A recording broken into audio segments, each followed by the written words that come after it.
Foundations of Amateur Radio. Today I'm going to look at the actual on-air activity of the contest. Previously I've talked about the preparation and planning, as well as the doing in terms of mechanics, what to bring, where to put it, and how to power it all.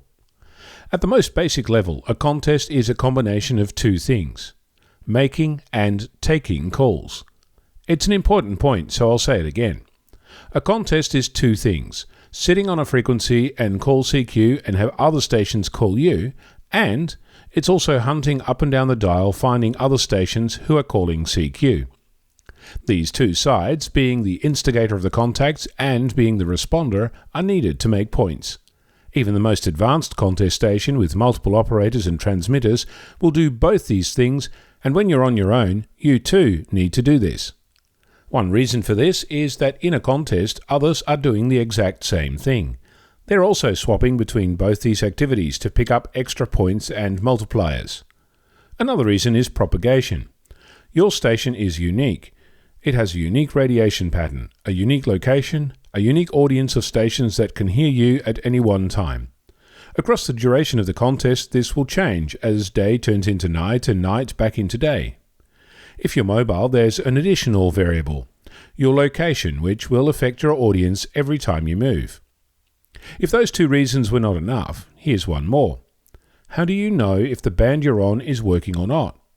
How do you know if there are others nearby or on a completely different part of the band? Or if the band is open or closed? Or if solar conditions have shifted and a band has been affected? For my contest, I had a vertical antenna mounted on my car. I can use it to operate on the bands I'm allowed to use: 10 meters, 15 meters, 40 meters and 80 meters. For this contest, my go-to band was 40 meters. Local conditions dictate that when dusk arrives, the lower part, 7.0 to 7150, is all but unusable due to heavy interference from non-amateur stations overseas. So I picked a spot near 7190 and used that as my calling frequency. Of course, as was expected, not everyone got the memo that I'd be up at that end of the band, and the little flag I posted saying that this was my frequency was dutifully ignored by everyone. What I'm saying is that there is no such thing as my calling frequency, just a place where you like to call, and you have to manage this along the duration of the contest, since others will find your little hidey hole and use it at the drop of a hat. And if you're QRP like me, they might even just start calling CQ right over the top of you, and you'll find that you think you're making contacts with stations that are not actually talking to you. In other words, be flexible. As a rule, for myself, having been bitten by this many times, I don't QSY to another band if a station I've just worked asks me to do so, since the aim for your contest is for you to make contacts, not for someone else to make them. That's not to say that if it's 3 o'clock in the morning and nothing much is happening, this won't change. Again, flexibility is the key.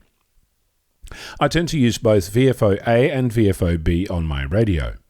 It's a quick way to swap between frequencies or bands, and it allows you to both sit on a frequency calling CQ and hunt up and down the band at the same time. If that doesn't make sense to you, this is how I do this. I set my calling frequency up on VFO-A and copy that to VFO-B. I call CQ a few times on VFO-A, swap to VFO-B, scan up or down a little way, find a station I'd like to work, and swap back to VFO-A. Call CQ a few more times, swap back to VFO-B, hear the station finish their call and hear them call CQ. I respond, and if they hear me, I make the contact. If not, I swap back to VFO-A, call CQ and do it all again. This way, I can be in one place calling CQ and pick up contacts at the same time. If you have multiple radios, even as a single operator, you can do this and pipe the audio from one radio into one ear and the audio from the other radio into the other ear and do both at the same time. You can even combine the two and have 4 frequencies you work on.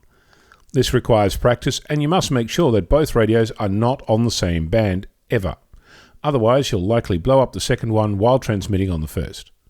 Next time, I'll look at what worked and what didn't, the aftermath. I'm Onno, Victor Kilo 6, Foxtrot Lima Alpha Bravo.